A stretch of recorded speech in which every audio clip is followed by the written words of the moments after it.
nuestra vía aérea que vamos a ver, básicamente para respiratorio, es la vía aérea inferior debajo de las cuerdas vocales. Entonces, vamos a ver desde las zonas de conducción, es decir, desde todo lo que el aire entra. Y luego van a haber zonas de transición, la zona respiratoria, donde ya hay intercambio de gases, intercambio de oxígeno por el dióxido de carbono, ¿no? Entre otros gases. Entonces, las zonas de conducción, como su nombre dice, conducen el aire. Y miren, está la tráquea, bronquios, bronquiolos y bronquiolos terminales. Doctora, disculpe, pero creo que no Ajá, está pasando las diapositivas. no, no ve. Se ve la Ya, primera de anatomía. yo lo dejo así mejor, porque sí, a veces no. Ya, creo que ahí sí se puede ver. Sí ven ahí. ¿Ahí está bien? Sí, doctora, ahí sí se aprecia. Ya, sí, a veces no sé por qué no pasa. Bueno, entonces la zona de conducción es pasa el aire. Tenemos tráquea, bronquios, bronquiolos y bronquiolos terminales, que son las generaciones o divisiones que tiene el pulmón. Hasta la división 16 son zona de conducción.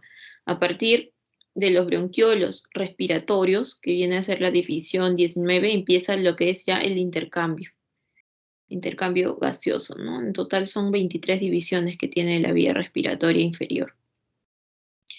Pero ¿qué es lo resaltante aparte de que hay unas que conducen y otras que hacen la difusión?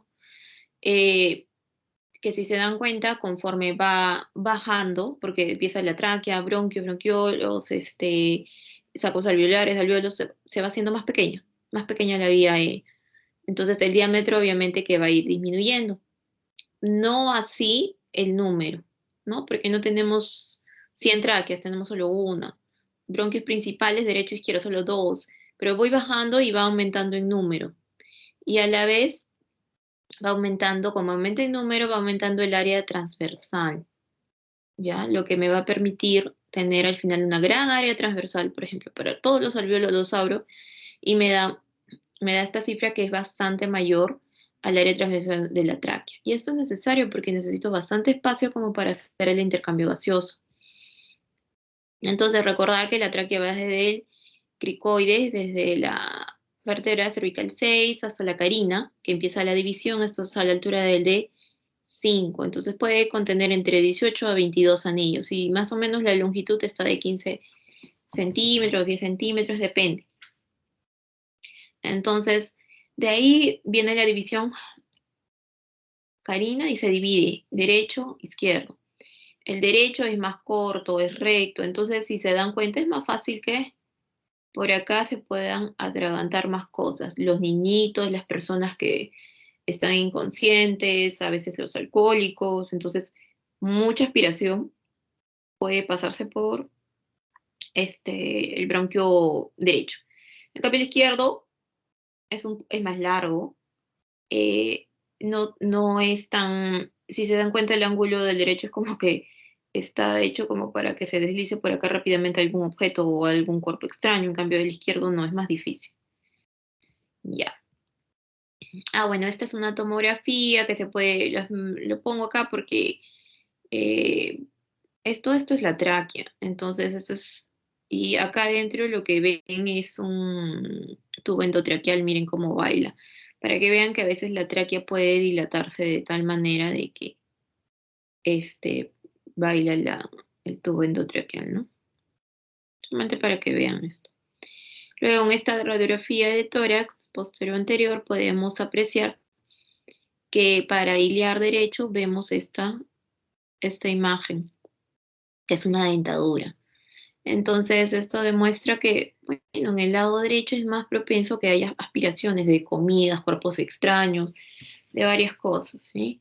Huesos, huesos, es muy frecuente que el paciente venga porque de pronto estaba comiendo y sintió que se pasó algo y en los días subsiguientes el señor o la señora viene porque tiene bastante tos, bastante flema y siente como que le sirve el pecho. Y cuando se hace la radiografía de tórax o la tomografía, se evidencia que había un huesito de pollo ahí, o un hueso, o una espina de pescado, ¿no? Y justo es en el lado derecho. ¿Qué otra cosa es que ustedes recuerden? Es que tenemos tanto en el pulmón derecho como en el izquierdo tenemos los lóbulos. Tenemos en el derecho 3 lóbulos, superior, medio e inferior. En cambio, en el izquierdo solamente tenemos el superior y el inferior, ¿ya? Entonces, recuerden que acá en el izquierdo no tenemos lóbulo medio, ¿ya? Prácticamente es este lóbulo medio que aparece en el derecho se fusiona en el izquierdo y forma todo un lóbulo superior, pero tenemos lo que se llama língula. ¿Qué pasa? De que los lóbulos se subdividen en segmentos y cada segmento tiene un nombre. Los he escrito acá, es para que los conozcan, no exactamente los memoricen, pero conozcan los segmentos que tiene cada lóbulo y recordar que cuando hablemos de língula estamos hablando del pulmón izquierdo, del lóbulo superior. Entonces, no solamente eso es importante recordar, sino que en el pulmón, tanto derecho como izquierdo, tenemos hilios. Los cilios pulmonares son muy importantes porque por acá pasan estructuras de vasos, arteria, venas pulmonares, pasan bronquios, pasan ganglios linfáticos, y pasan nervios. Entonces es muy rica de irrigación, de inervación, ¿no? Y la estructura del bronquio también pasa por ahí. Entonces, vamos a ver acá. Es esperable que en una placa de tórax yo vea esto que se llama hilio, esto es hilio, y que se vea radiopaco, porque está lleno de contenido de líquido, pues la sangre, ¿no? Sale de ahí, entonces no es que esto sea normal, no, es así el hilio. Ah, bueno, esta tomografía de corte coronal la pongo porque ahora gracias al COVID sabemos que puede atacar diferentes zonas del pulmón y de acuerdo a cuántas zonas vaya a ir atacando se da un score. Entonces, por eso es importante en nuestros casos conocer los lóbulos y los segmentos, ¿no? Para que lo puedan ver.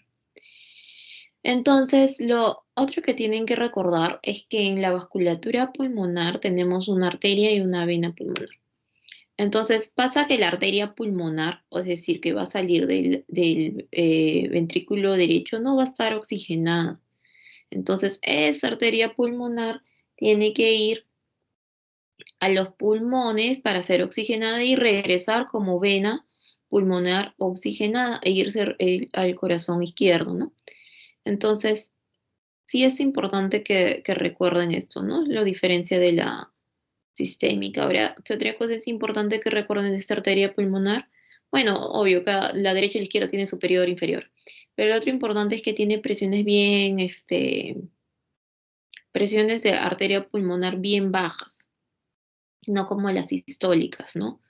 La arteria, perdón, como la aorta, que tiene presiones elevadas. Por ejemplo, una presión en la arteria braquial está en 120, 80, pero en la arteria pulmonar no.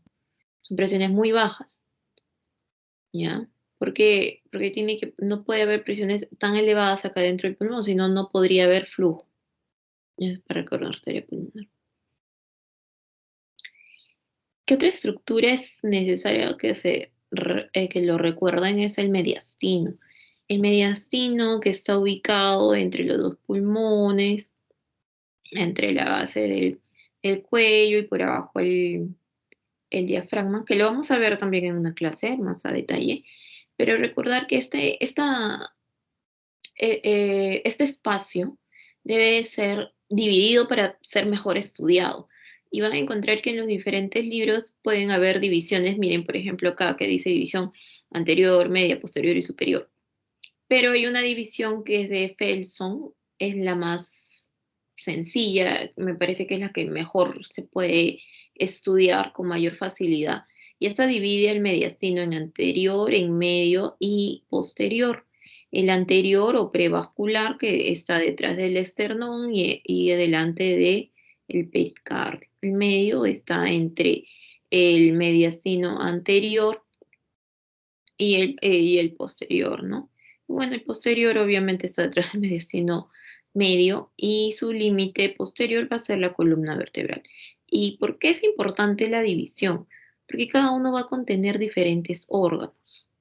órganos que pueden crecer, órganos que se pueden atrofiar o pueden haber invasión de otras cosas en cada uno, ¿no?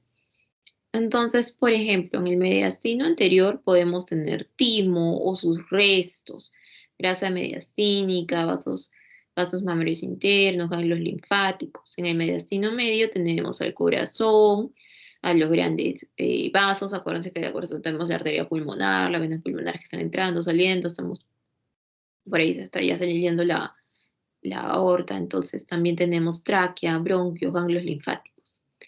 En el mediastino posterior tenemos lo que es el esófago, el conducto torácico, la aorta descendente, ganglios paravertebrales. Entonces, cada uno tiene sus órganos. Entonces, recordemos algo de los ganglios linfáticos pulmonares. Los ganglios linfáticos, el pulmón, es muy rico en ganglios. Están por todos lados, miren, desde la tráquea hasta los bronquios, bronquiolos, se van, se van al parénquima también, se van incluso hasta la aorta, miren cómo está por acá, acá también.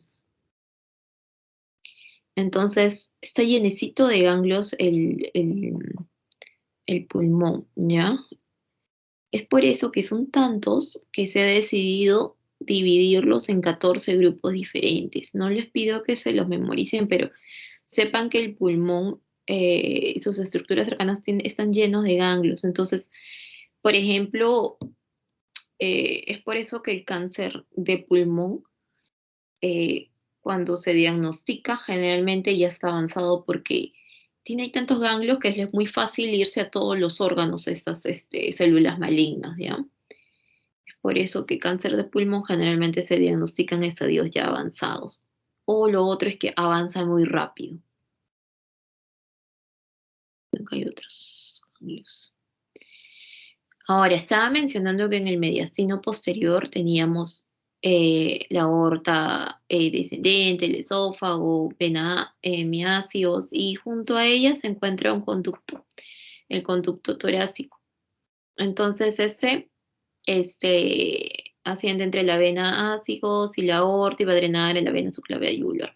¿Por qué es importante? Bueno, transporta linfa, pero a veces se puede ver una ruptura, una invasión y puede generar lo que se llama un quilotórax en la cavidad, en la cavidad intrapleural.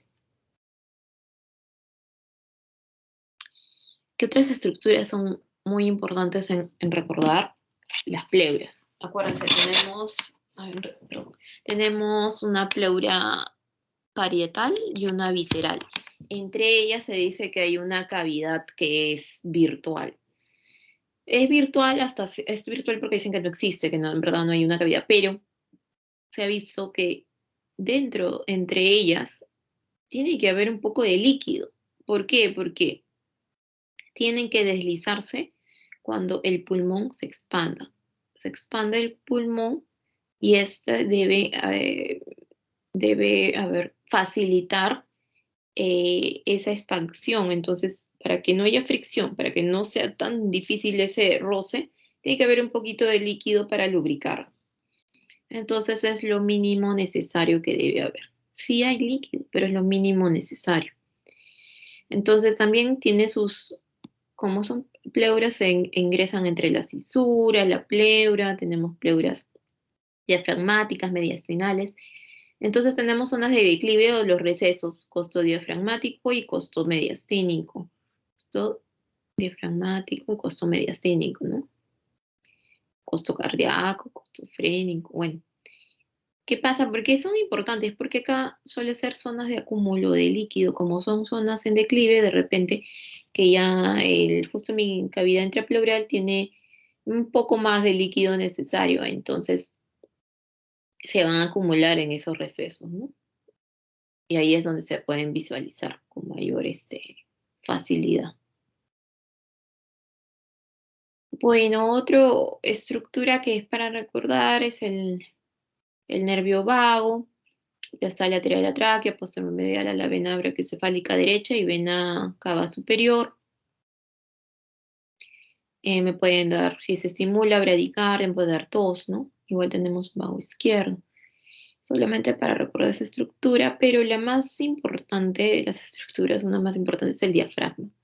Acuérdense que este músculo, gracias al diafragma, se va a iniciar lo que es la ventilación. Y este diafragma tiene que estar inervado por el nervio frénico, tanto derecho como izquierdo. Si mi nervio frénico no funciona bien, mi diafragma no se va a movilizar y no se va a poder generar la ventilación. Entonces es muy importante eso, que lo recuerden. Lo otro, este diafragma está bien, divide el abdomen y la cavidad torácica, pero también tiene yatos o huecos, como se le pueden decir, por donde van a ingresar el esófago, la vena cava inferior, la aorta. También tiene otros. Estos yatos pueden condicionar que se lleguen a ver unas hernias, ¿no? O sea, salida de alguna una estructura por esos hiatos y se pueden formar diferentes tipos de hernias, tanto posteriores, por ejemplo, la hernia Bode-Leche o retroesternal Morgani. Entonces, el músculo más importante para inicio de la inspiración o la ventilación va a ser el diafragma. ¿Está bien? Bueno, esto es un recuerdo anatómico. ¿Preguntas o pasamos a fisiología?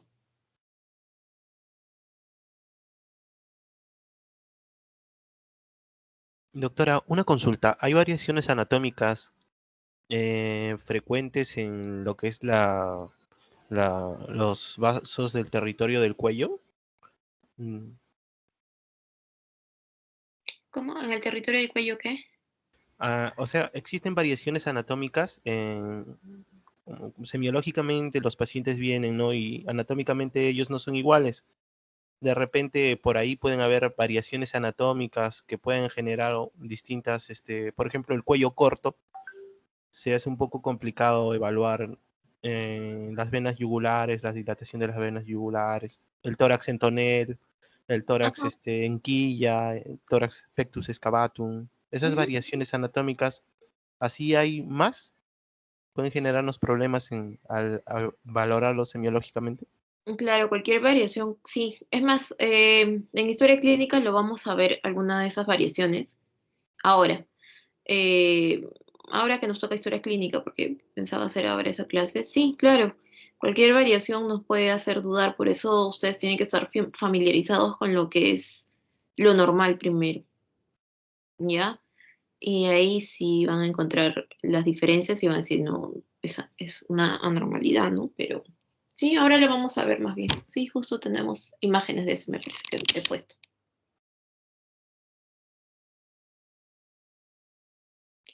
No sé si hay alguna otra pregunta.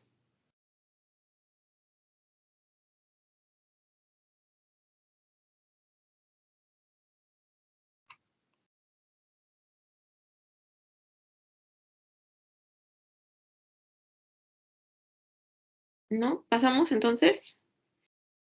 ¿Fisiología? Sí, doctora, parece que no hay ninguna pregunta. Ya. Entonces, vamos viendo esto.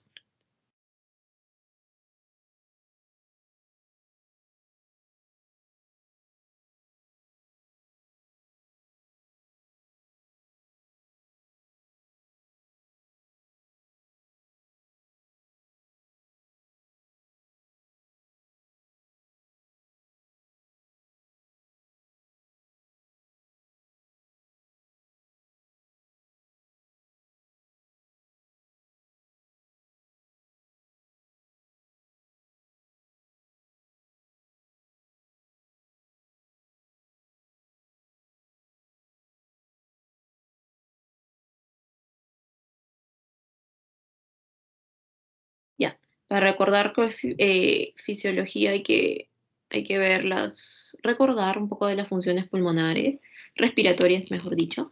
Estas no son las únicas, pero para fisiología sí las vamos a vamos a ver el día de hoy, que es la función de ventilación y la función del intercambio de gases. Vamos primero con la ventilación. La ventilación se va a componer de un ciclo ventilatorio que abarca tanto la inspiración como la expiración. Entonces, en este gráfico de volumen-tiempo, lo que podemos ver es que inicia con la inspiración y luego viene la expiración. Y acá lo que nos están diciendo es que la expiración va a durar un poco más de tiempo. Entonces, tenemos músculos que nos van a ayudar a iniciar la ventilación. Vamos primero con la inspiración. Necesito un músculo productor de esta fase y este va a ser el diafragma, justo el que les estaba comentando. Puede estar ayudado de intercostales externos, sí, claro, pero el más importante, y si es que este falla, no se va a poder generar bien una inspiración. Hay otros músculos que las pueden clasificar en grupos como facilitadores o músculos accesorios. Son aquellos músculos que los voy a utilizar siempre y cuando, por ejemplo, el paciente o uno haya hecho mucho ejercicio y necesita que la ventilación sea rápida, ¿no? Porque ha hecho ejercicio y necesita oxigenación de manera pronta.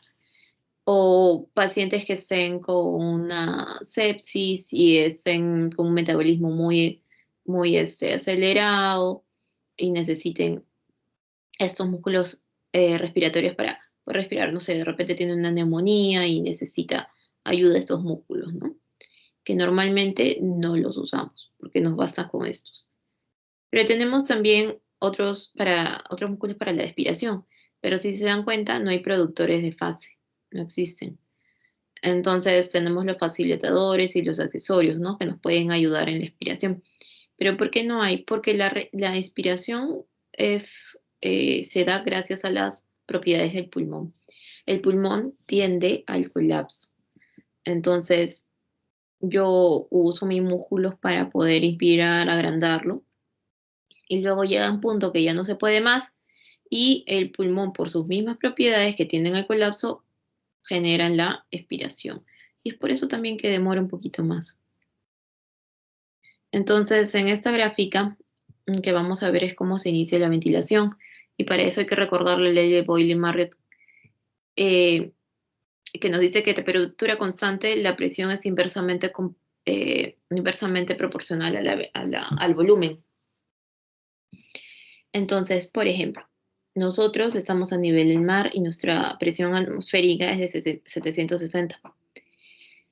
Entonces, por ejemplo, este paciente que imaginemos que no está generando todavía una ventilación ni nada de eso. La atmósfera es 760, la presión dentro de los pulmones es 760, el volumen en reposo es X, ya. Y acá está su diafragma, cavidad abdominal. Pero, ¿qué pasa? Si yo ya quiero iniciar la inspiración, este diafragma que estaba acá ha bajado. ¿Para qué? Para aumentar los diámetros longitudinales, anteroposteriores, transversos del tórax. Entonces aumenta el volumen de los pulmones. Y si aumenta volumen quiere decir que va a bajar la presión. Y es verdad, mire, aumenta el volumen, se hizo más grande el pulmón y la presión bajó a 755, mientras que la presión atmosférica sigue siendo 760. Entonces, por ley de gases, acuérdense que un gas siempre va de mayor presión hacia menor presión, ingresa el aire. Por eso, ¿ya?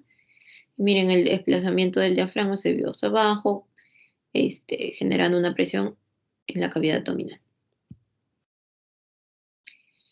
Bueno, este gráfico es para ver en la inspiración la vía aérea superior torácica tiende al colapso, ¿no? Tomo aire, tiende al colapso, mientras que las vías aéreas intratorácicas se dilatan, ¿no? Y lo contrario en la expiración, cuando boto el aire, se dilata la vía aérea extratorácica, en cambio las intratorásicas tienden al colapso, ¿no ves que están sacando el aire? Entonces tienden al colapso, pero no colapsan totalmente. Si fuera así, habría alguna patología, ¿no?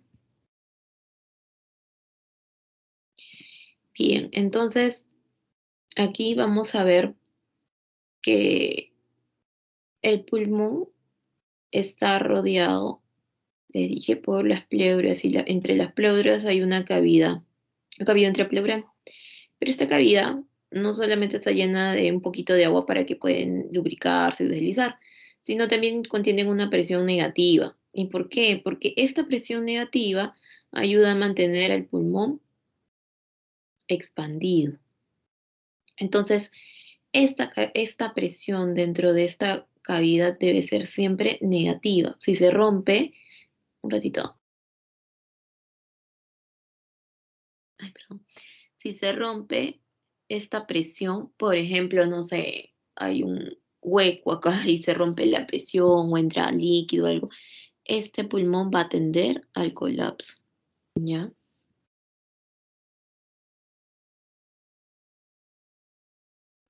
Ya. Bueno, esto es para recordar de que el pulmón, la elasticidad pulmonar es una propiedad del pulmón, ¿no? ¿Y qué pasa? ¿Qué es esta elasticidad?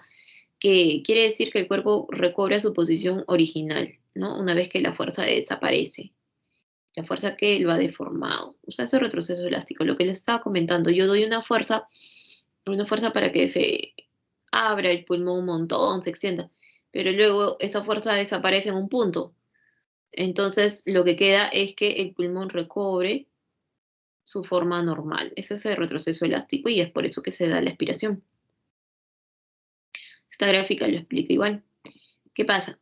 Yo acá veo la presión intrapleural, acuérdense que debe estar siempre en negativo. Y acá veo el volumen de pulmón en litros. Entonces yo empiezo la inspiración, mira, esta es la curva de inspiración. Yo empiezo la inspiración y va aumentando en litros, obviamente, porque se va llenando de aire. Va aumentando en litros y bien que va aumentando en tamaño esto, presión, se va haciendo más negativa, negativa, negativa, porque va a ir ayudándolo a extender más el pulmón, más, más, más, más. Recluta a todos los alvéolos que pueda. O sea, los abre, ¿no? A toditos. Pero todo llega a un punto que ya no van a abrirse más alvéolos, al punto máximo, y lo que queda es solamente el retroceso elástico, ¿no? Y se va haciendo menos negativa la presión y va disminuyendo el volumen del pulmón. Y llega a su estado inicial. Este es el mismo, es un gráfico parecido para ver eso. Ya que vemos los volúmenes eh, pulmonares que siempre se les ha enseñado en fisiología. Yo al reposo, viendo tele, no sé, estudiando, inspiro, expiro, inspiro, es un volumen corriente. Pero yo de mi expiración quiero inspirar un poquito más. Este extra más se llama volumen de reserva inspiratorio. Y si yo me tocó expirar, ahora quiero sacar un poco más de volumen de aire, ese poquito más, ese extra más, es el volumen de reserva expiratorio. Y si se dan cuenta, hay un volumen residual que no se toca, porque los pulmones no es que se queden vacíos completamente de aire si es que yo lo decido sacar con una expiración forzada. Siempre queda aire en el pulmón. Y esto es importante recordar porque hay patologías en respiratorio que hacen que este volumen residual aumente, aumente. O sea, ¿qué quiere decir? Que el paciente está reteniendo aire adentro de los pulmones. Por ejemplo, ¿quién? Por ejemplo, un paciente con enfermedad obstructiva crónica.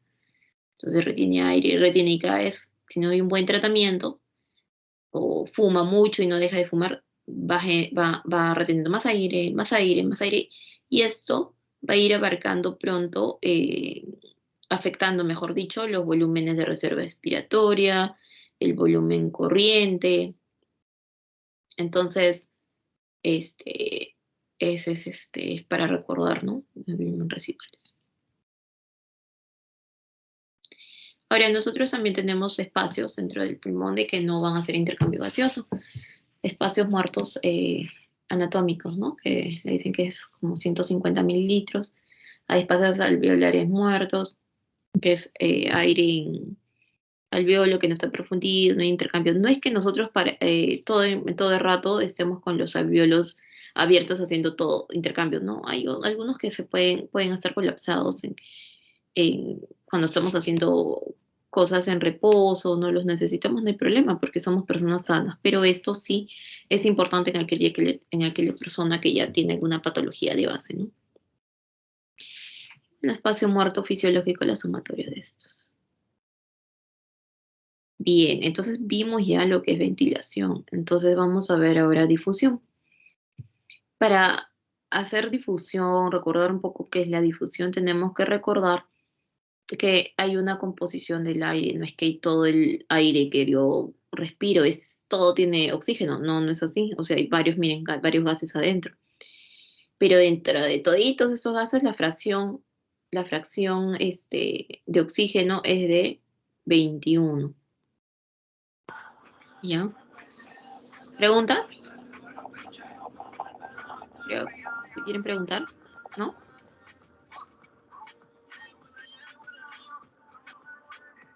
No sé si hay alguien que creo que tiene su micrófono encendido.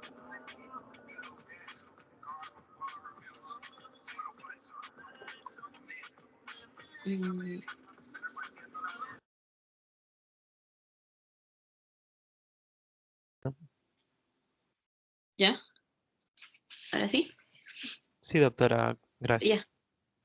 Entonces, estábamos viendo que dentro de todos estos gases, el 21%, su valor aproximado, es oxígeno.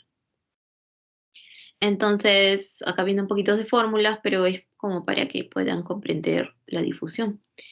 Si yo hablo de presión parcial del oxígeno en el aire, es la presión atmosférica por el 0,21, que es el 21%. Esa es la presión del oxígeno en el aire. Pero esto, allá. ¿Qué pasa? Si esto siempre es bien importante que lo recuerden. Así yo me vaya a altura, siempre mi presión inspirada de oxígeno va a ser de 21%, no va a variar. ¿Ya? Esto siempre se va a dar así. Así yo me vaya a cualquier altura.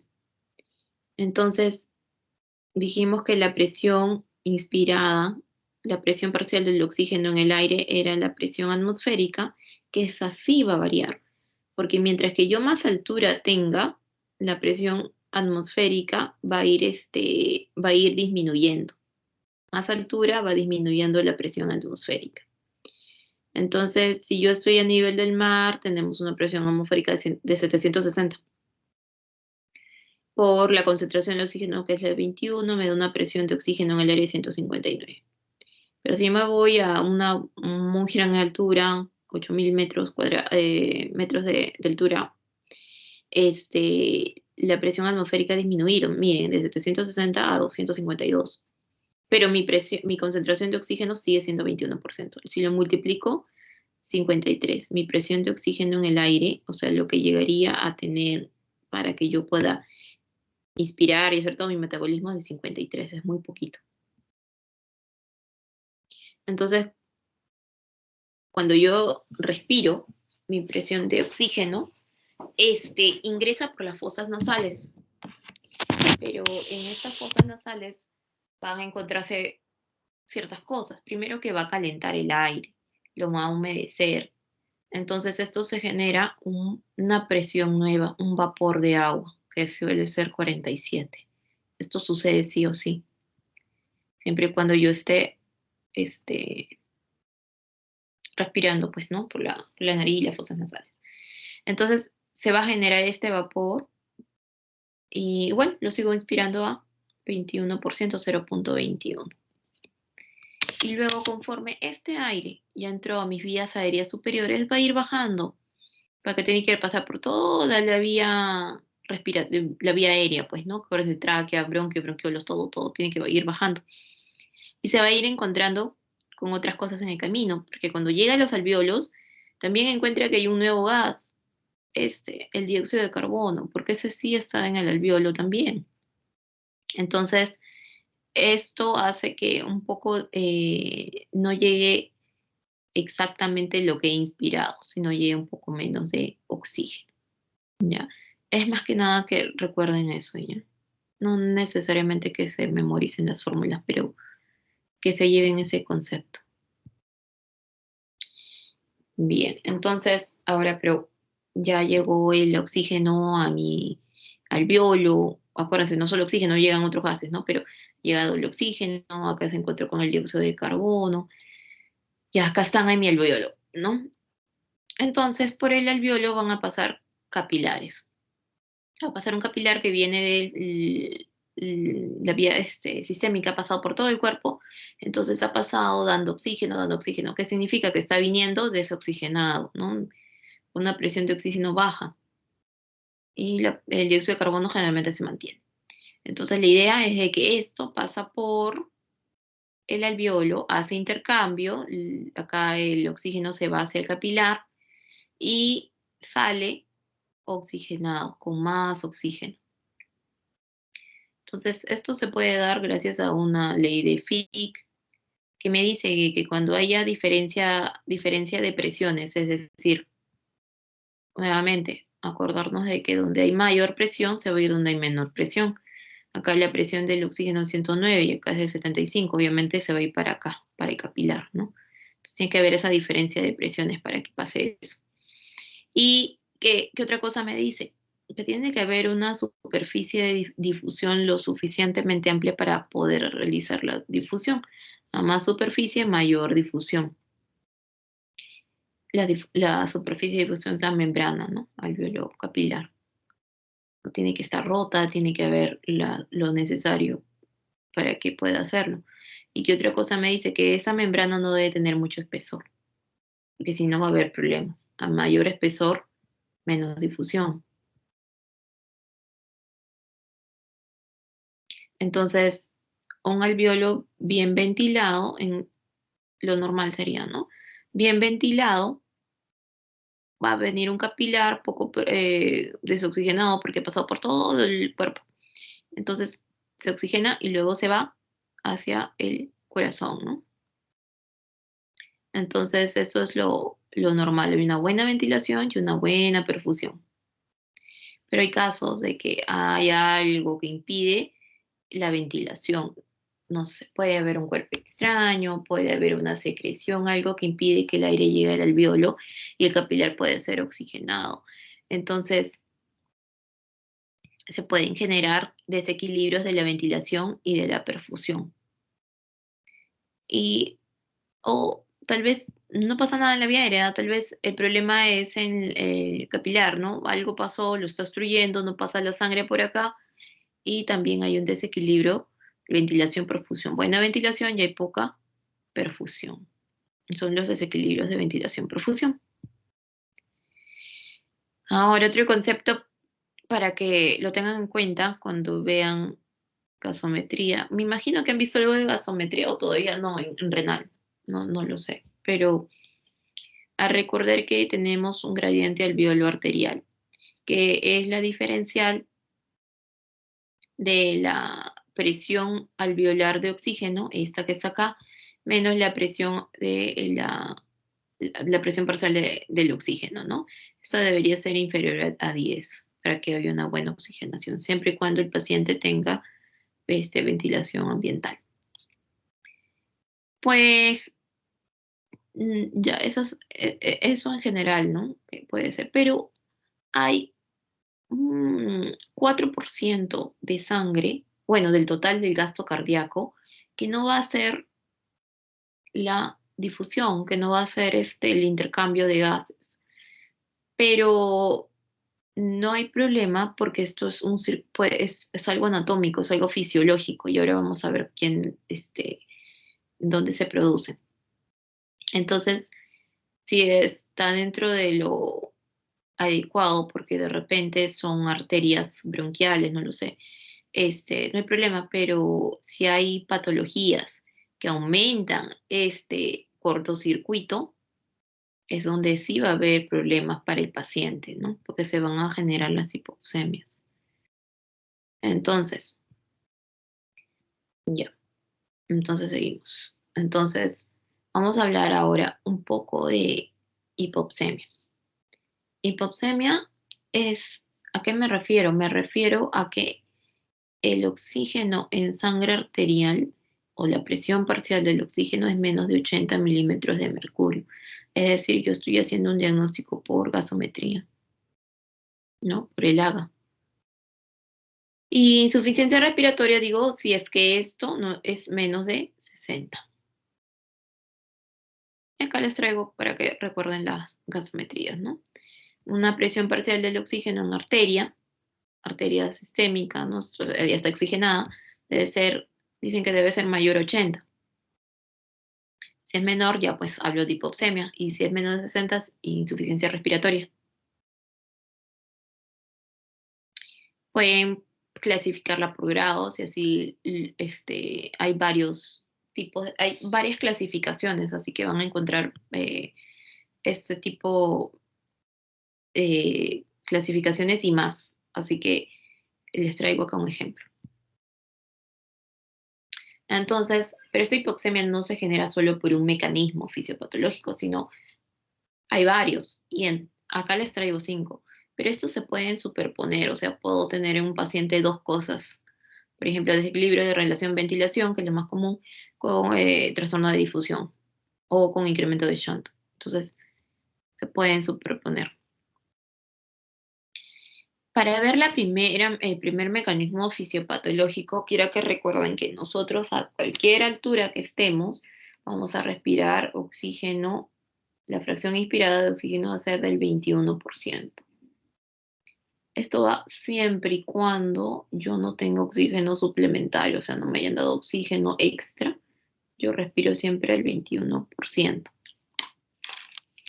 Entonces, ¿por qué se puede dar esta hipoxemia? Bueno, se va a dar por lo general por problemas en la altura.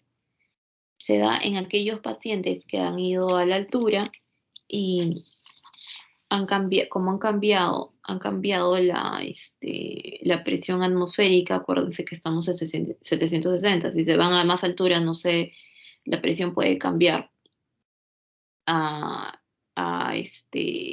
no sé, 200. Entonces, por ese cambio de presión atmosférica es que se puede producir una hipoxemia, ¿ya?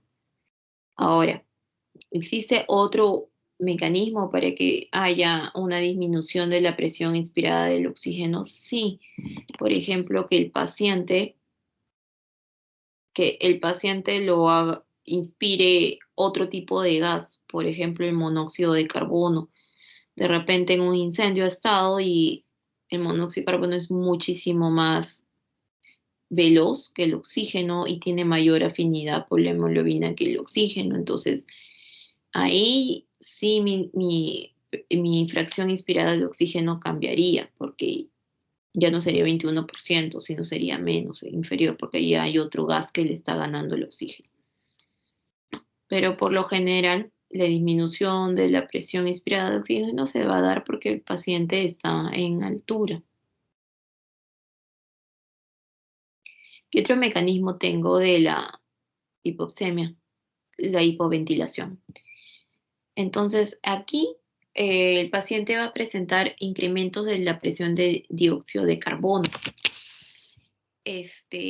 Porque de repente el paciente tiene un traumatismo en la caja torácica, se rompió las costillas y le duele inspirar y expirar. Entonces, mueve poco el tórax, no hay una buena ventilación y está reteniendo CO2, dióxido de carbono. O de repente el paciente tiene un accidente cerebrovascular, un TEC, y hay problemas en el centro respiratorio y no hay un comando que le diga para que pueda iniciarse la respiración. Entonces está inmóvil y incrementa el dióxido de carbono, ¿no? Eso es en esas patologías. ¿Qué otro mecanismo hay para que haya hipoxemia? Trastornos en la difusión. ¿Te acuerdan la fórmula de Fick que les mencioné? Que tenía que tener todas estas variables para que haya una buena difusión. Entonces, si no tengo, por ejemplo, si hay problemas en el oxígeno porque no hay una diferencial entre el alveolar y el de acá, y el capilar, no va a haber intercambio. Si tengo poca superficie de difusión porque de repente hay destrucción de las membranas alveolar o de los alveolos, entonces no va a haber difusión. Si hay engrosamiento de esta membrana, ¿por qué? Porque de repente hay problemas en el epitelio alveolar o de repente hay problemas en el espacio intersticial o en el epitelio capilar. Entonces, esto que es 0.3 micras va a aumentar y va a haber más, va a ser más difícil para los gases atravesar todo esto, entonces, porque hay mucho más espesor, va a disminuir la difusión. Entonces, son diferentes patologías que pueden atacar eso, pues, ¿no? Por ejemplo, que mi alveolo se llene de secreción, de sangre, de líquido, de pus, o a lo mejor hay un problema en el alveolo y no entra el oxígeno y no hay una buena diferencial de oxígeno para que el oxígeno pase de acá, para el capilar, porque hay muy poquito oxígeno acá, porque hay un obstáculo. Esa es una opción. O de repente hay una destrucción de la membrana y no se puede hacer un buen intercambio, ¿no? Porque por acá pasaba solo un capilar y ahora está todo destruido, se ha deformado el alveolo, entonces no hay. Problemas también en el epitelio alveolar porque pueden depositarse células inflamatorias, proteínas, o de repente hay depósito en el intersticio de fibroblastos o líquido, ¿no? Entonces, todo eso condiciona que haya problemas de la difusión. Y los desequilibrios de ventilación-perfusión son, como les estaba explicando en un gráfico anterior, de que un mundo ideal sería que siempre todos mis alveolos estén bien ventilados y bien perfundidos. Pero a veces hay poca perfusión, que hay problema en capilar y a lo mejor hay poca ventilación para muchos capilares, ¿no? Y otra cosa es importante que recuerden es que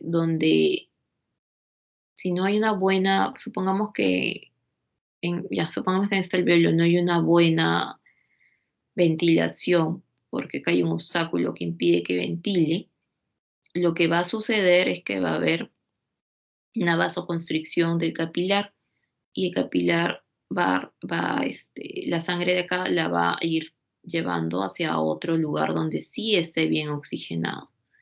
Entonces, es una respuesta de vasoconstricción cuando no hay una buena ventilación. Hablemos un poco de los shunts. Les dije que había un cortocircuito normal, ¿no? Que había sangre que no iba a ser oxigenada normalmente. Y esto va a reducir, obviamente, la presión del oxígeno en sangre arterial. Pero si es fisiológico, no hay tanto problema, no nos afecta, ¿no? ¿Y con quiénes pasa esto? Con la circulación bronquial, con las venas de Tevesio. Entonces, en verdad es algo que ni lo sentimos. Pero hay enfermedades que puede aumentar esta mala ventilación, ¿ya? Entonces, ¿como cuáles? Como una atelectasia, un edema agudo de pulmón, un síndrome de distrés respiratorio del adulto. Entonces, en todas estas, por ejemplo, el problema es que no hay una buena ventilación porque el alveolo está colapsado o está lleno de líquido o de células inflamatorias. Entonces, hay zonas que perdón, hay capilares que no están perfundidos. Pero también tenemos otros ejemplos, por ejemplo, que haya malformaciones vasculares. Eh, Quiere decir que, por ejemplo, el alveolo puede estar bien perfundido, pero los capilares tienen malformaciones que no le permiten hacer la adecuada difusión de gases, ¿no? O cardiopatías derechas e izquierdas que también no hacen buena difusión de gases. Entonces, en estos casos, así yo le dé oxígeno al paciente, no va a haber una respuesta, porque no estoy tratando la causa de fondo, ¿de acuerdo? Ese es el problema con estas patologías tipo shunts. Y acá al final les pongo un cuadrito resumen. Con eso se van a guiar los tipos de mecanismo de hipoxemia que. Ya está. A ver, preguntas hasta ahí, por favor.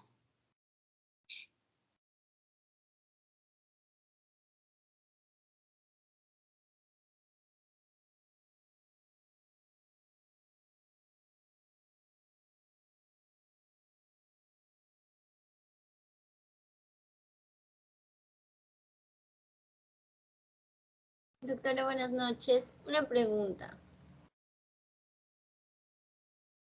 ¿Me escucha? Sí, sí escucho. Doctora, ¿me podría explicar sobre el espacio muerto fisiológico y me parece que también había espacio muerto anatómico, si no me equivoco?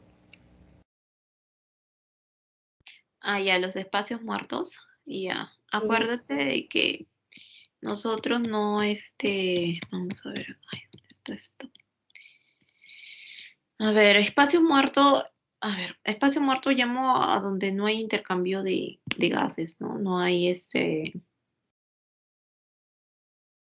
mm, no hay intercambio de gases anatómico porque por anatomía no hay intercambio, por ejemplo, la tráquea, no hay intercambio.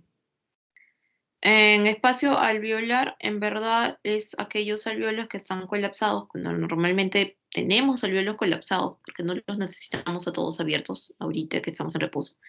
Entonces, no hacen intercambios, pero es algo despreciable en los pacientes, perdón, en las personas sanas. Y bueno, la sumatoria de estas es solamente, para que lo sepan, eso se llama espacio muerto fisiológico. Solamente es para que lo conozcan así. Pero más importante es que recuerden el espacio muerto anatómico. Tráquea, bronquios, los bronquiolos. Pero a partir del bronquiolo respiratorio ya puedo hacer intercambio, así que eso sería. Gracias, doctora. Doctora, una consulta. Sí. ¿Me podría aclarar qué es el shunt pulmonar? Es cuando no hay es un mecanismo de fisiopatológico que te va a llevar a una hipoxemia o en una insuficiencia respiratoria.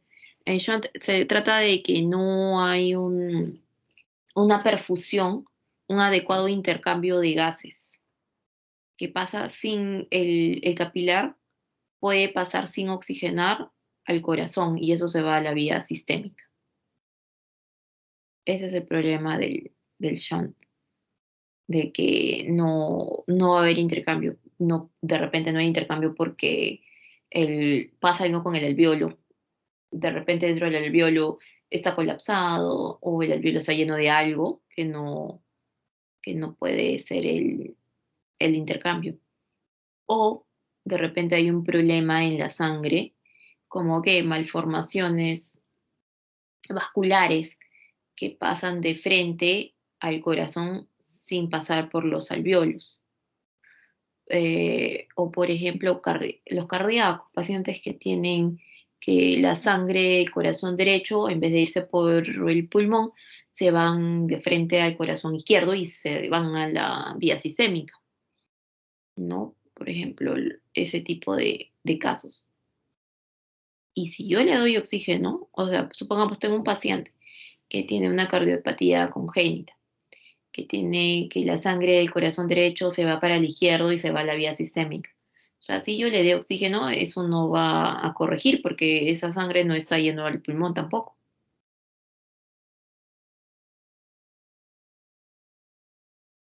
¿No? Claro, muchas gracias, doctora. Sí.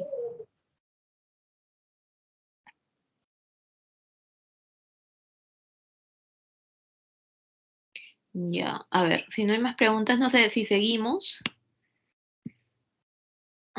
O creo que toca historia clínica.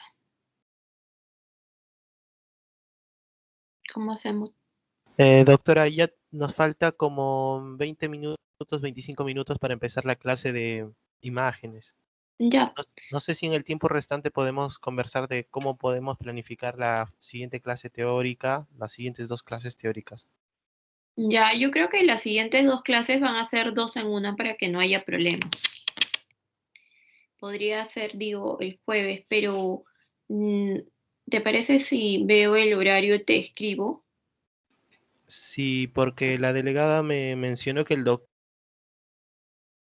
encargado está Ujú. pidiendo los horarios con los temas, las horas que se van a dictar. Sí, por Ya, no favor. hay, ya, no hay problema.